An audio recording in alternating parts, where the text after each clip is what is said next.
तो चलिए शुरू करते हैं आज का सॉल्यूशंस। अस्सलाम वालेकुम दोस्तों।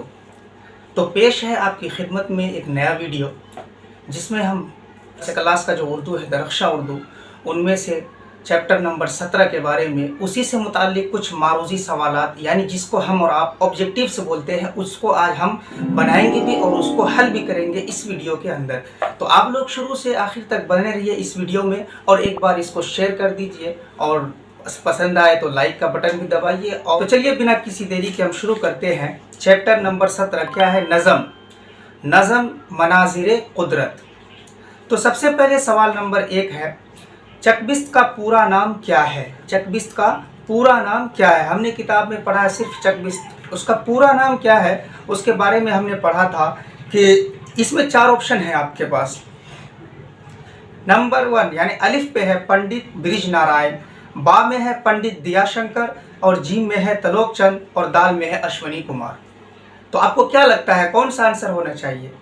तो हमने और आपने पढ़ा है कि चकबिस्त का पूरा नाम पंडित ब्रिज नारायण यानी अलिफ, तो उसमें हमको राइट का निशान लगाना है या फिर जवाब लिख के उसको लिख देना है अलिफ, पंडित ब्रिज नारायण। समझ में आ गया? चलिए दूसरा सवाल। सवाल नंबर 2 क्या है? चकबिस्त की पैदाइश कब हुई यानी किस सन में हुई? कब हुई वक्त के बारे में पूछा जा रहा है, तो कौन से सन में हुई? तो अलिफ में है 1881 ईस्वी, बा में है 1882 ईस्वी, जीम 1883 ईस्वी और दाल है 1874 ईस्वी। तो इसका जवाब सही जवाब क्या है? वो है दोस्तों बा यानी 1882 ईस्वी में चकबिस्त की पैदाइश हुई।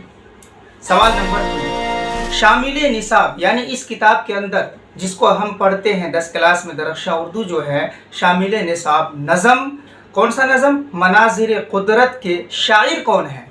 यानी ये नज़म जो है मनाजिर कुदरत, इसके शायर यानी इसको लिखने वाले शायर कौन है?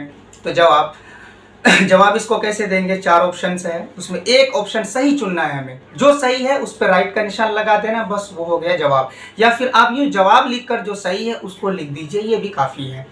अलिफ महरूम, बा क्या है? आज़ाद, जीम क्या है? चकबिस्त और दाल क्या है? अकबर इलाहाबादी। बेसिकली चकबिस्त के बारे में चर्चा हो रहा है और उन्हीं के जो है सारे तारीखी बातें बताई जा रही, तो इसका जवाब क्या होगा? जीम यानी चकबिस्त इसके शायर हैं। कौन से शेर के शायर हैं? कौन से नज़म के?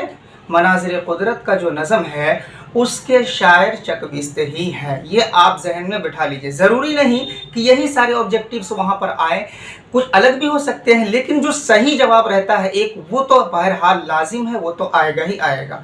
आपको सिर्फ ये याद रखना है कि चकबिस्त इस नज़म के शायर हैं। ठीक है, तो चलिए बढ़ते हैं आगे सवाल नंबर 4 की तरफ। सवाल नंबर 4 है, चकबिस्त की वफ़ात कब हुई?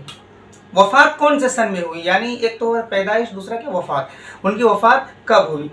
तो अलिफ में है 1925 ईस्वी, बा में है 1926 ईस्वी और इसी तरह जीम में है 1927 ईस्वी, दाल में क्या है? 1928 ईस्वी। तो इसका जवाब है अलिफ नहीं, बा। इसका जवाब क्या है? बा। 1926 ईस्वी में उनकी वफ़ात हुई। सवाल नंबर 5, चकबिस्त की वफ़ात कहाँ हुई? पहला सवाल, इससे पहले क्या था सवाल? वफ़ात कब हुई। अब इसके बाद 5वां नंबर सवाल क्या हो रहा है कि वफ़ात कहाँ हुई। दोस्तों ये मैंने अपने खुद से सबक से मैंने ये सारी ऑब्जेक्टिव्स निकाला है। मैं उम्मीद करता हूँ कि ये आपके लिए बहुत मुफीद होगा, फ़ायदेमंद रहेगा अगर आप इसको जहन में बिठा लें तो। चकबिस्त की पैदाइश कहाँ हुई? अलिफ लखनऊ, बा फैज़ाबाद, जीम रायबरेली और दाल अलीगढ़। तो इसका जवाब है कि चकबिस्त की वफ़ात जो है ये रायबरेली में हुई। सवाल नंबर 6, दर्ज झेल मिसरा को मुकम्मल कीजिए।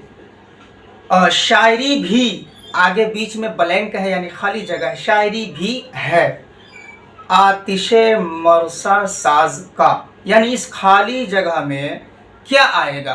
कौन सा ऑप्शन आपके पास जो 4 ऑप्शन है उसमें कौन सा ऑप्शन फिट बैठेगा? अलिफ में देख लीजिए पहले ऑप्शन नाम, बा में है काम, जीम में है दाम और दाल में क्या है? शाम। तो इसमें फिट बैठेगा बा यानी काम, कि काम है आतिश मुरसा साज का, शायरी भी काम है आतिश मुरसा साज का। तो काम फिट बैठ रहा है, तो इसका जवाब काम ही होगा। सवाल नंबर 7, चकबिस्त ने BA कब किया? BA की जो डिग्री होती है ये उन्होंने कब हासिल की? तो आपके पास ऑप्शन है 1905 ईस्वी, बा में 1906 ईस्वी, इसी तरह जीम में 1907 ईस्वी है, और इसी तरह दाल में 1904 ईस्वी है। तो इसका जवाब है अलिफ, यानी 1905 ईस्वी में चकबिस्त ने BA की डिग्री हासिल की। सवाल नंबर 8, किसी की तारीफ में जो नज़म कही जाती है, किसी की तारीफ में जो नज़म कही जाती है उसे क्या कहते हैं? किसी की भी तारीफ में। तो जवाब में ऑप्शन है आपके अलिफ मरसिया, बा कसीदा, जीम मसनवी, दाल रबाई। तो इसका जवाब है बा, यानी कसीदा। किसी की भी तारीफ में जो नज़म कही जाए उसे कसीदा कहते हैं। सवाल नंबर 9, चकबिस्त का इंतकाल किस बीमारी से हुआ?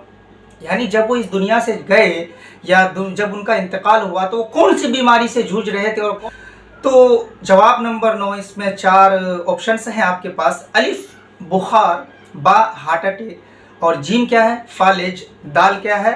यरकान। तो इसका जवाब है जीम, यानी फालिज। फालिज एक किस्म की बीमारी है जिनकी वजह से चकबिस्त का इंतकाल हुआ था। तो दोस्तों, मैं उम्मीद करता हूं आप लोगों को यह वीडियो बहुत पसंद आया होगा। आप लोग भी एक नोटबुक रखें और इस वीडियो के जरिए से आप लोग भी अपने सवालात और जवाबात को लिखते रहें, ताकि उसको याद करने में, उसको जहन में बिठाने में आपको किसी तरह की कोई दिक्कत और परेशानी का सामना न करना पड़े। और मैं उम्मीद करता हूं कि आप लोग मेरे वीडियोस को शेयर कीजिएगा और लाइक भी कीजिएगा।